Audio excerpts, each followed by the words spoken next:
जय हिंद दोस्तों। आज हम पढ़ने वाले हैं MP police constable exam requirement test 2020 में 10 जनवरी 2022 की फर्स्ट शिफ्ट में पूछे गए जीके जीएस और एमपी जीके के क्वेश्चन, जो कि आप लोगों के आने वाले पटवारी एग्जाम और आबकारी एग्जाम के लिए काफी इंपॉर्टेंट साबित होंगे। तो वीडियो में लास्ट तक जरूर बने रहें। चलिए देखते हैं आज का फर्स्ट क्वेश्चन आप लोगों से क्या पूछा गया था कांस्टेबल एग्जाम 2022 में। तो यहां पर आप लोगों से फर्स्ट क्वेश्चन पूछा गया था, मध्य प्रदेश तुलसी अकादमी का गठन किस वर्ष किया गया था। चार ऑप्शन आपको दिए गए हैं और पूछा गया है मध्य प्रदेश तुलसी अकादमी का गठन किस वर्ष किया गया था। आंसर है वर्ष 1987 में किया गया था। आगे बढ़ते हैं नेक्स्ट क्वेश्चन की ओर। नेक्स्ट क्वेश्चन में देखिए यहां पर आप लोगों से पूछा गया था, निम्न में से कौन सा कथन गलत है। चार ऑप्शन आपको दिए गए थे और आप लोगों से पूछा गया था कि इनमें से कौन सा कथन गलत है। तो इसका जो राइट आंसर है दोस्तों वह था ऑप्शन नंबर 4। अब इसे छोड़कर बाकी की चीजें आप लोगों को याद रखना है। देखिए बाकी की चीजें क्या आप लोगों से यहां पर पूछी है। तो अभी तक भारत ने ओलंपिक में टोटल कितने पदक जीते हैं यह आपको याद होना चाहिए। कुल मिलाकर 35 पदक जीते हैं। अभी तक टोटल कितने ओलंपिक खेल हुए हैं अगर आपसे पूछा जाए तो आपका आंसर होगा 24। अभी तक आयोजित 24 कुल ओलंपिक खेलों में भारत ने टोटल 35 पदक जीते हैं, जिसमें से 10 स्वर्ण पदक है और 9 जो है वह रजत पदक है। बाकी के जो बचे 16 है वह ब्रॉन्ज मेडल या हम कह सकते हैं कि कांस्य पदक हैं। तो यह आप लोगों को याद रखना है। इसी के स्टेटमेंट के अनुसार आप लोगों का ऑप्शन नंबर 4 जो था गलत था। आगे बढ़ते हैं नेक्स्ट क्वेश्चन की ओर। देखते हैं नेक्स्ट क्वेश्चन में आप लोगों से क्या पूछा गया है। तो नेक्स्ट क्वेश्चन में आप लोगों से पूछा है, निम्नलिखित में से कौन सी स्थापत्य शैली फतेहपुर सिकरी में नहीं पाई जाती है। चार ऑप्शन आपको दिए गए थे और उसी में से आंसर आपको करेक्ट करना था। Correct answer option number 1 Gothic. Gothic नामक जो स्थापत्य शैली है यह फतेहपुर सिकरी में नहीं पाई जाती है। इसके अतिरिक्त मध्य एशियाई, फारसी और भारतीय यह सभी शैलियां फतेहपुर सिकरी में पाई जाती हैं। फतेहपुर सिकरी की अगर बात की जाए तो फतेहपुर सिकरी शहर को मुगल सम्राट अकबर के द्वारा 1571 में बसाया गया था। आगे बढ़ते हैं नेक्स्ट क्वेश्चन की ओर। नेक्स्ट क्वेश्चन में देखते हैं आप लोगों से क्या पूछा गया है। तो नेक्स्ट क्वेश्चन में आपसे पूछा गया था, वासेल नियम किससे संबंधित है। चार ऑप्शन आपको दिए गए थे और राइट आंसर इसका जो था दोस्तों वह था सरकारी क्षेत्र के बैंकों के पुनर्पूंजीकरण से वासेल का नियम संबंधित है। तो यह अर्थव्यवस्था से क्वेश्चन आप लोगों से एग्जाम में पूछा गया था। आगे चलते हैं नेक्स्ट क्वेश्चन की ओर। नेक्स्ट क्वेश्चन में देखिए यहां पर आप लोगों से पूछा गया था, निम्नलिखित में से चंदेरी किले का मुख्य द्वार किसे कहा जाता है। चार ऑप्शन आपको दिए गए और पूछा गया है चंदेरी किले का मुख्य द्वार किसे कहा जाता है। तो आंसर होगा खूनी दरवाजा को। खूनी दरवाजा को चंदेरी किले का मुख्य द्वार कहा जाता है। चंदेरी जो है यह गुना जिले में स्थित है और यहां पर ये जो खूनी दरवाजा है यहां पर अपराधियों को फांसी दी जाती थी, इसलिए इसे खूनी दरवाजा के नाम से जाना जाता है। आगे बढ़ते हैं दोस्तों नेक्स्ट क्वेश्चन की ओर। तो नेक्स्ट क्वेश्चन में देखिए यहां पर आप लोगों से क्या पूछा गया था। तो यह क्वेश्चन रिपीट हो गया है। आगे चलते हैं नेक्स्ट क्वेश्चन की ओर। तो नेक्स्ट क्वेश्चन में आप लोगों से यहां पर पूछा था, मध्य प्रदेश में ओरिएंट पेपर मिल कहां स्थित है। क्या पूछा गया था, मध्य प्रदेश में ओरिएंट पेपर मिल कहां स्थित है। तो इसका जो राइट आंसर था दोस्तों वह था आप लोगों का ऑप्शन नंबर 4 शहडोल में। मध्य प्रदेश में ओरिएंट पेपर मिल जो है यह शहडोल में स्थित है। आगे बढ़ते हैं नेक्स्ट क्वेश्चन की ओर। और अगर यहां पर देखिए जिस कैंडिडेट का पेपर है इसने होशंगाबाद आंसर लगाया था, तो होशंगाबाद की अगर बात कर ली जाए तो होशंगाबाद में सिक्योरिटी पेपर मिल स्थित है। कौन सी स्थित है, कौन सी मिल, सिक्योरिटी पेपर मिल होशंगाबाद में स्थित है। और यदि आप लोगों से ओरिएंट पेपर मिल पूछा जाए तो यह शहडोल में अमलाई में स्थित है। कहां, शहडोल के अमलाई में ओरिएंट पेपर मिल स्थित है। और यदि आप लोगों से पूछा जाए कि मध्य प्रदेश में जो अखबारी कागज की मिल है वो कहां स्थित है, तब आपका आंसर होगा नेपानगर में। तो ये तीनों कागज मिलें मध्य प्रदेश की आप लोगों को याद होना चाहिए। आप लोगों के आने वाले पटवारी और आबकारी एग्जाम में जरूर पूछा जाएगा। नेक्स्ट क्वेश्चन देखते हैं। नेक्स्ट क्वेश्चन में आपसे पूछा था, हद्दू और हस्सू खां किसके साथ जुड़े हुए हैं। चार ऑप्शन आपको दिए गए और पूछा गया इनका संबंध किस घराने से। आंसर है ग्वालियर घराने से। हद्दू और हस्सू खां का जो संबंध है यह ग्वालियर घराने से था। आगे चलते हैं नेक्स्ट क्वेश्चन की ओर। तो नेक्स्ट क्वेश्चन को करने से पहले दोस्तों यहां पर देखिए नेक्स्ट क्वेश्चन में आपसे पूछा है, मध्य प्रदेश में देश के सभी कृषि जलवायु क्षेत्र हैं वे कितने हैं, मतलब मध्य प्रदेश में कितने कृषि जलवायु क्षेत्र पाए जाते हैं, यह आप लोगों से पूछा जा रहा है। राइट आंसर है 11। मध्य प्रदेश में 11 कृषि जलवायु क्षेत्र पाए जाते हैं। और यह हमने आप लोगों को जब कांस्टेबल एग्जाम के समय जीके में कृषि वाला पार्ट पढ़ाया था तो उसमें भी हमने आप लोगों को बताया था, इस टॉपिक में जितने भी इंपॉर्टेंट क्वेश्चन थे हमने आपको प्रोवाइड कराए थे। और जिन भी कैंडिडेट ने ये जो एमपी जीके की हमारी 1250 प्लस बेस्ट एमसीक्यू की पीडीएफ फाइल जो कि आप लोगों को दिखाई दे रही है इसे पढ़ा था, उनका एमपी जीके कांस्टेबल एग्जाम 2022 में बहुत ही शानदार गया था। वैसे ही यदि आप लोग पटवारी और आने वाले आबकारी एग्जाम की तैयारी कर रहे हैं तो आप लोग भी एमपी जीके की इस पीडीएफ फाइल को डाउनलोड कर सकते हैं। साथ ही साथ आप लोग इस कांस्टेबल एग्जाम 2022 में जो आपकी कंडक्ट हुई इसके सभी शिफ्ट के पेपर का फुल सॉल्यूशन, जिसमें आप लोगों को maths, GK, reasoning, MP GK, science, इन सभी का फुल सॉल्यूशन देखना चाहते हैं तो हम आप लोगों को करा रहे हैं। आप लोग चैनल को सब्सक्राइब कर सकते हैं देखने के लिए। और यदि इसकी पीडीएफ डाउनलोड करना चाहते हैं ना दोस्तों, तो आप लोग वीडियो के डिस्क्रिप्शन में दी गई लिंक पर क्लिक करके इसकी पीडीएफ भी आसानी से डाउनलोड कर सकते हैं, जिससे कि आपकी प्रिपरेशन और बेहतर हो पाएगी। तो चलिए बढ़ते हैं आगे। नेक्स्ट क्वेश्चन में आप लोगों से क्या पूछा है देखते हैं। तो नेक्स्ट क्वेश्चन में आप लोगों से पूछा गया है, निम्नलिखित में से तमिलनाडु के किस नृत्य शैली में लड़कियां मोर का वेश धारण करती हैं। 4 ऑप्शन आपको दिया गया और पूछा गया इनमें से किस नृत्य शैली में लड़कियां मोर का वेश धारण करके नृत्य करती, तो आंसर होगा मलियट्टम में। मलियट्टम नृत्य शैली में जो यह कहां का नृत्य है, तमिलनाडु का, इसमें लड़कियां मोर का वेश धारण करके नृत्य करती हैं। तमिलनाडु की बात की जाए तो तमिलनाडु की राजधानी है चेन्नई, सीएम है एमके स्टालिन और गवर्नर है आरएन रवि।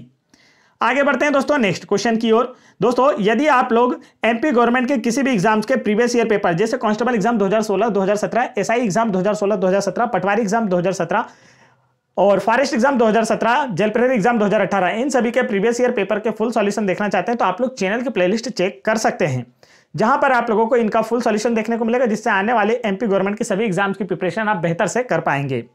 आगे बढ़ते हैं नेक्स्ट क्वेश्चन में आपसे पूछा है, निम्नलिखित में से कौन सी वस्तु भारत तेल और पेट्रोलियम निर्यातक देशों ओपेक से आयात करता है। आपसे पूछा गया है इनमें से कौन सी वस्तु जो है भारत ओपेक देशों से आयात करता है, तो आंसर होगा पेट्रोलियम को भारत जो है ओपेक देशों से निर्यात करता है। आगे बढ़ते हैं नेक्स्ट क्वेश्चन की ओर। नेक्स्ट क्वेश्चन में यहां पर पूछा गया था, निम्नलिखित में से किस नृत्य की प्रमुख विशेषता मास्क या मखोटा है। 4 ऑप्शन आपको दिए गए और इसका जो राइट आंसर है वह है छऊ नृत्य। छऊ नृत्य की प्रमुख विशेषता मास्क या मखोटा होता है, इसमें मुखोटा लगा के नृत्य किया जाता है। यह पश्चिम बंगाल में प्रसिद्ध नृत्य है। यह नृत्य पश्चिम बंगाल के पुरुलिया जिले से उत्पन्न हुआ है।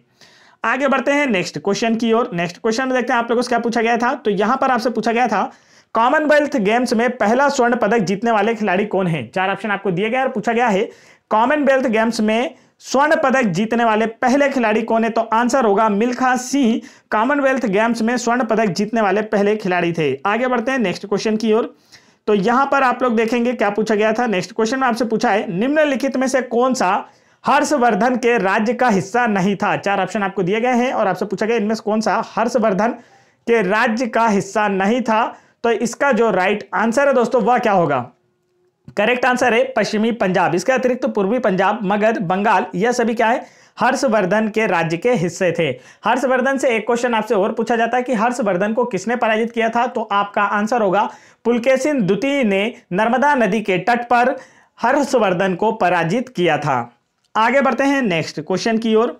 नेक्स्ट क्वेश्चन में देखिए यहां पर और एक क्वेश्चन हर्षवर्धन से और आप याद रख सकते हैं कि हर्षवर्धन के शासनकाल के दौरान ही प्रसिद्ध चीनी यात्री हेनसांग भारत आया था।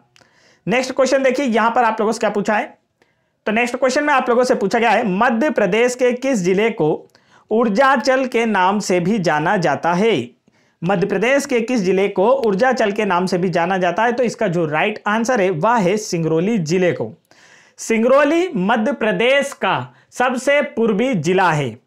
इसे मध्य प्रदेश की ऊर्जा राजधानी भी कहा जाता है या इसे ऊर्जांचल के नाम से भी जाना जाता है।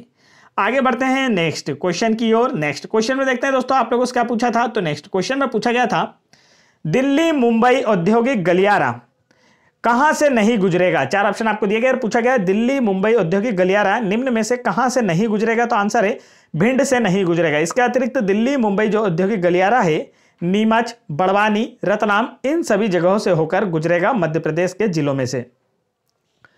नेक्स्ट क्वेश्चन में आपसे पूछा गया था धर्मराज रथ या पल्लव काल से जो संबंधित है कि मुख्य स्थापत्य विशेषताओं में से कौन सी एक शामिल नहीं है।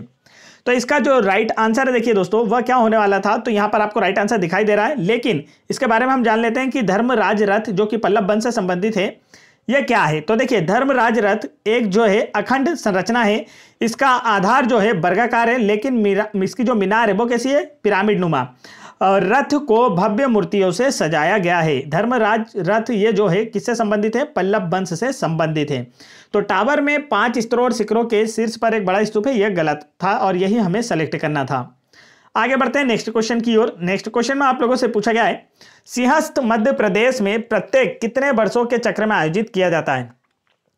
तो सिंहस्थ कुंभ मेले का जो आयोजन है दोस्तों वह 12 वर्षों के अंतराल पर किया जाता है। मध्य प्रदेश में सिंहस्थ कुंभ मेला 12 वर्षों के अंतराल पर उज्जैन में क्षिप्रा नदी के तट पर लगता है। अगर इसके अतिरिक्त आप लोगों से पूछ लिया जाए कि जो सिंहस्थ कुंभ मेला ये किन किन स्थानों पर आयोजित होता है, तो पूरे भारत में 4 स्थानों पर। पहला कौन सा है, पहला है हरिद्वार, दूसरा कौन सा है उज्जैन, तीसरा है नासिक और चौथा कौन सा है प्रयागराज।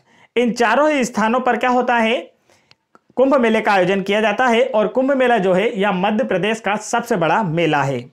आगे बढ़ते हैं नेक्स्ट क्वेश्चन की ओर। नेक्स्ट क्वेश्चन देखते हैं आपसे क्या पूछा गया था। तो नेक्स्ट क्वेश्चन में आपसे पूछा गया था अंगूर की खेती और मछली पालन क्रमशः निम्नलिखित में से किससे संबंधित है। तो इसका करेक्ट आंसर होगा अंगूर और मछली पालन से संबंधित है। आगे बढ़ते हैं नेक्स्ट क्वेश्चन की ओर। नेक्स्ट क्वेश्चन में यहां पर आप लोगों से पूछा गया है दोहा कतर में आयोजित एशियन टेबल टेनिस चैंपियनशिप 2021 में भारत ने कुल 3 पदक जीतकर कौन सा स्थान प्राप्त किया था। तो 5वां। तो ये 2021 का करंट अफेयर था, अब ये आप लोगों के किसी काम का नहीं है। आने वाले एग्जाम्स के लिए आप लोगों को 2022 के एंडिंग का पूरा करंट अफेयर पढ़ना होगा। आगे चलते हैं नेक्स्ट क्वेश्चन की ओर। नेक्स्ट क्वेश्चन देखिए आपसे क्या पूछा है। तो यहां पर आप लोगों से पूछा गया था जहाज महल कहां स्थित है। क्या पूछा गया दोस्तों, जहाज महल कहां स्थित है। तो इसका राइट आंसर है मांडू में। अगर मांडू की बात कर ली जाए तो मांडू मध्य प्रदेश के धार जिले में नर्मदा नदी के तट पर स्थित है। मांडू को सिटी ऑफ जॉय या आनंद नगरी के नाम से भी जाना जाता है। पूर्व में मांडू को सादियाबाद या करीमाबाग शहर के नाम से भी जाना जाता था। चलिए आगे चलते हैं नेक्स्ट क्वेश्चन की ओर। और मांडू किस लिए प्रसिद्ध है यदि आप लोगों से पूछा जाए तो आपका आंसर होगा बाज बहादुर और रानी रूपमती की प्रेम गाथा के लिए मांडू को जाना जाता है। नेक्स्ट क्वेश्चन में आप लोगों से पूछा गया था जल प्रदूषण जल निकाय के दूषित होने के कारण होता है। तो इसका जो राइट आंसर है नदी का पानी। नदी का पानी जल प्रदूषण जल निकाय, यहां पर देखिए एक कोई जल निकाय के बारे में पूछा गया तो जल प्रदूषण नदी के पानी दूषित होने के कारण होता है। चलिए आगे बढ़ते हैं नेक्स्ट क्वेश्चन की ओर। देखिए यहां पर आप लोगों से क्या पूछा है दोस्तों। तो नेक्स्ट क्वेश्चन में आपसे पूछा है ऊर्ध्वपातक क्रिया एक प्रक्रिया है जो जल चक्र के दौरान की जाती है, जिसमें क्या होता है। तो ऊर्ध्वपातन प्रक्रिया यदि आप लोगों ने 11th में साइंस पढ़ा है या फिर आप लोगों ने 8th क्लास में साइंस पढ़ा एनसीईआरटी बेस, तो इसका आंसर आप आसानी से कर पा रहे होंगे। राइट आंसर है गैस ठोस अवस्था में बदलता। ऊर्ध्वपातक क्रिया एक प्रक्रिया है जो जल चक्र के दौरान की जाती है, इसमें गैस ठोस में बदलता है। और ऊर्ध्वपातन यदि आप लोगों से पूछ लिया जाए तब क्या होगा दोस्तों, यदि यहां पर आपसे पूछ लिया जाता ऊर्ध्वपातन अभिक्रिया में क्या होता है, तब आपका आंसर होता ऊर्ध्वपातन अभिक्रिया में ठोस जो है यह गैस में परिवर्तित होता है, जिसका उदाहरण है कर्पूर। कर्पूर क्या होता है, जब हम इसे जलाते हैं तो यह सीधे किस में परिवर्तित हो जाता है, ठोस से गैस में, तो वो ऊर्ध्वपातन है। और यहाँ पर ऊर्ध्वपातक क्रिया की बात की जा रही है और जो जल चक्र के दौरान होती है तो आंसर होगा गैस ठोस में बदलता है। आगे बढ़ते हैं नेक्स्ट क्वेश्चन की ओर। नेक्स्ट क्वेश्चन देखिए आपसे क्या पूछा गया दोस्तों। तो यहां पर आप लोग देखेंगे नेक्स्ट क्वेश्चन में आप लोगों से पूछा गया है रॉन को तैरना बहुत पसंद था और एक दिन उसने रॉस को चुनौती दी कि वह अगले दिन उसके साथ मीलों तैर जाए। उन्होंने दौड़ पूरी की, लेकिन प्रतिस्पर्धा की आग में रॉन ने बड़ी मात्रा में नदी का पानी निगल लिया और बीमार पड़ गया। उसे तैराक के कान का पता चला था। इसके पीछे क्या कारण हो सकता है, बताइए। तो इसका जो राइट आंसर है, मतलब वह बीमार पड़ा, इसका मतलब क्या है, वो जो पानी था वो कैसा था, गंदा था। पानी क्या था दोस्तों, गंदा था, जो इसके शरीर में चला गया। तो इसका मतलब क्या हुआ, तभी वह बीमार पड़ा। तो इसका राइट आंसर है नदी का पानी क्या था, अनुपचारित था, मतलब कि मेला था, गंदा था, इस वजह से क्या हुआ, जो रॉन है रॉस ये बीमार पड़ गया।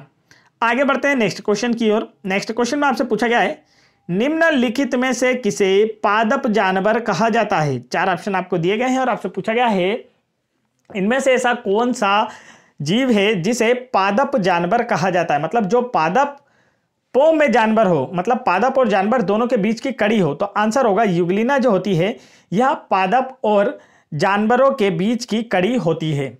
और जैसे आप लोगों से एक क्वेश्चन यहां पर पूछा जाता है कि निर्जीवों और सजीवों के बीच की कड़ी किसे माना जाता है, तो आंसर होता है वायरस विषाणु को निर्जीवों और सजीवों के बीच की कड़ी माना जाता है। ठीक वैसे ही पादप और जानवरों के बीच की कड़ी किसे कहा जाता है? यूग्लिना को कहा जाता है। आगे बढ़ते हैं दोस्तों नेक्स्ट क्वेश्चन की ओर। नेक्स्ट क्वेश्चन देखिए आपसे पूछा है 4 राज्य वर्गीकरण का प्रस्ताव किसने दिया? राइट आंसर होगा R.H. व्हिटेकर।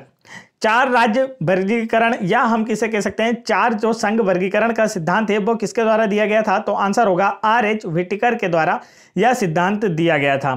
तो ये जो है ना क्वेश्चन आप लोगों से काफी पूछे जाते हैं, लीनियस से संबंधित क्वेश्चन और आप लोगों के R.H. व्हिटेकर से संबंधित क्वेश्चन और आप लोगों के जो होता है एक वर्गीकी का पितामह किसे कहा जाता है, ऐसा क्वेश्चन भी आप लोगों से अक्सर एग्जाम में पूछा जाता है आप लोगों को, जैसे कि डार्विन से रिलेटेड क्वेश्चन आपके एग्जाम में जरूर आते हैं।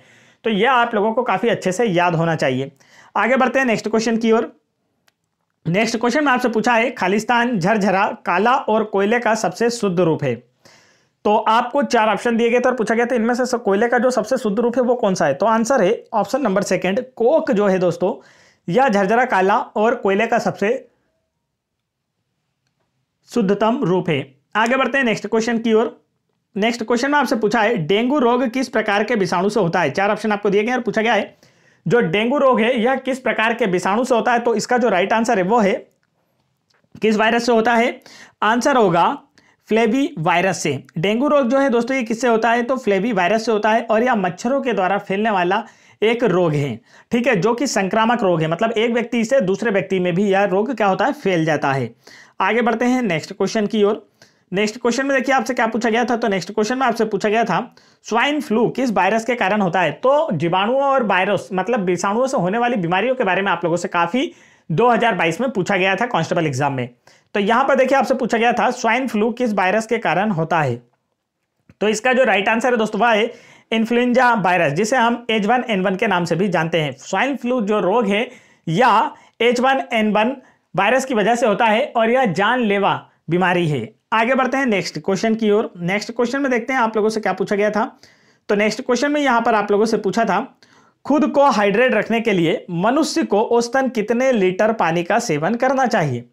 तो इसका जो राइट आंसर है वो है 3.5 लीटर। खुद को हाइड्रेट रखने के लिए मनुष्य को औसतन 3.5 लीटर पानी पीना चाहिए। आगे बढ़ते हैं नेक्स्ट क्वेश्चन की ओर। नेक्स्ट क्वेश्चन में देखिए आप लोगों से क्या पूछा गया था। तो यहां पर आपसे पूछा था आप पर्यावरण संरक्षण के संबंध में निम्नलिखित में से कौन सी परियोजना नहीं चलाएंगे?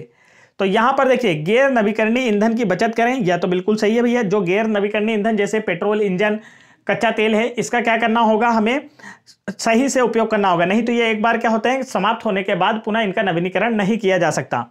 नेक्स्ट क्वेश्चन यहाँ पर 3rd ऑप्शन देखिए हम सभी को पृथ्वी से कुछ जो ले रहे हैं उसे वापस देने का प्रयास करना चाहिए। ये भी बिल्कुल सही है। जैसे कि हम लोग क्या करते हैं पेपर्स का यूज कर रहे हैं पढ़ने लिखने में भी, तो हमें क्या करना चाहिए? हमें पेड़ लगाना चाहिए, क्योंकि कागज जो है वो किससे बने हुए हैं? पेड़ से बने हुए हैं।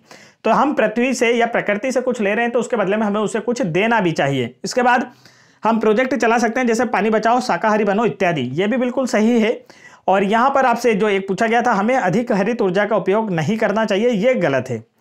हरित ऊर्जा या हम कह सकते हैं कि जैसे कि आप लोग जो CNG गैस है इसका यूज कर रहे हैं तो इससे क्या होता है वातावरण को में शुद्धि होती है, मतलब उतना ज्यादा प्रदूषण नहीं होता है, तो ये हमें करना चाहिए। तो ये इसका जो राइट आंसर जो नहीं करना चाहिए ये आपसे पूछा गया था ऑप्शन नंबर 1 करेक्ट आंसर होगा।